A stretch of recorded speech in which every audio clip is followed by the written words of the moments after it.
இந்த சமுதாயத்தை தூக்கி நிறுத்துகின்ற அந்த சக்தியும் வளமையும் பெற்ற ஒரே ஒரு ஜீவன் யாருன்னா மாணவர்கள் தான். அந்த மாணவர்களில் 3 வகையான மாணவர்கள் இருக்கிறார்கள். என்னடா அது பைத்தியக்காரமாக இருக்கணும்னு நினைக்கிறீங்க, உண்மை அதுதான். அந்த 3 வகை மாணவர்கள் என்னென்னா, முதல் வகை மாணவன் பெட்ரோல் மாணவன், 2வது வகை மாணவன் நிலக்கரி மாணவன், 3வது வகை மாணவன் வாழைத்தண்டு மாணவன். இந்த முதல் ரகம் சொன்ன பார்த்தீங்களா, பெட்ரோல் மாணவன். இவனுக்கு யாரும் இன்னும் சொல்லித்தர வேண்டிய அவசியம் இல்லை. ஆசிரியர் சொல்லித்தர, அப்படியே ஆசிரியர் ஒரு முறை சொன்னாலும் வச்சுக்க அப்படி பக்குன்னு பிடிச்சிப்பான். பெட்ரோலு அங்கே இருக்குதுன்னு பார்த்தீங்கன்னா வச்சுங்களேன், பெட்ரோல் பக்கத்தில் நம்ம தீயை கொண்டு போனால் அது எரியும். அதே மாதிரி தான் அந்த மாணவனுக்கு நம்ம சொல்லித்தர வேண்டிய அவசியம் இல்லை.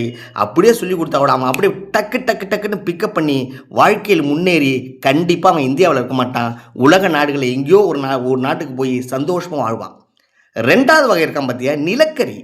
நிலக்கரி என்ன செய்யணும், நிலக்கரியும் உராசும் பொழுது தீப்பற்றிக்கும்.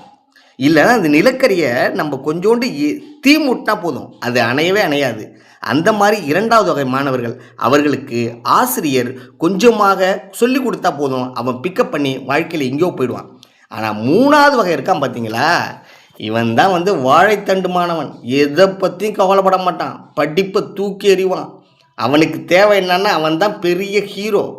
அவன்கிட்ட நீ என்ன தான் சொன்னாலும் சரி தான், அதை அவன் ஏற்றுக்கவே மாட்டான். அவனுக்கு அவன் தான் ஹீரோ. எடுத்துக்காட்டாக பார்த்தீங்கன்னா, அந்த வாழைத்தண்டை எவ்வளவு தான் நீங்கள் தீயை பற்றவீங்களா, வாழைத்தண்டு பத்துமா, பத்தாது. அதே மாதிரி தான் இருப்பான்.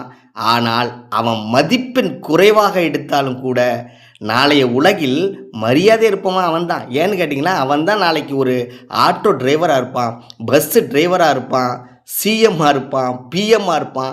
இவன் தான் படிக்கலைன்னு நினச்சாலும் அவனுடைய ஆற்றல் அந்த அளவில் உயரும். எனவே மாணவர்களை யாரும் எளிதாக நம்ம எடை போட முடியாது.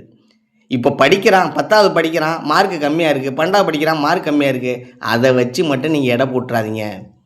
இன்றைக்கி வாழ்க்கையில் வெற்றி பெற்றவர்கள் அத்தனை பேருமே, அதிகமாக வெற்றி பெற்றவர்கள் அத்தனை பேருமே அந்த வாழைத்தண்டு மாணவர்கள் தான். அந்த வாழைத்தண்டு மாணவர்கள் தான் இந்தியாவிலே இருந்து இந்திய நாட்டை உயர்த்துவதற்கு பாடுபடுவர்களை தவிர, இந்த ஃபஸ்ட்டு 2 வகை சொன்ன பார்த்தீங்களா, அவன்லாம் படித்து தன் குடும்பத்துக்காக மட்டும் வெளியில் போயிடுவான். இந்த சமுதாயத்துக்காக கஷ்டப்படுறவன் யாருன்னா இந்த வாழைத்தண்டு மாணவர்கள் தான்.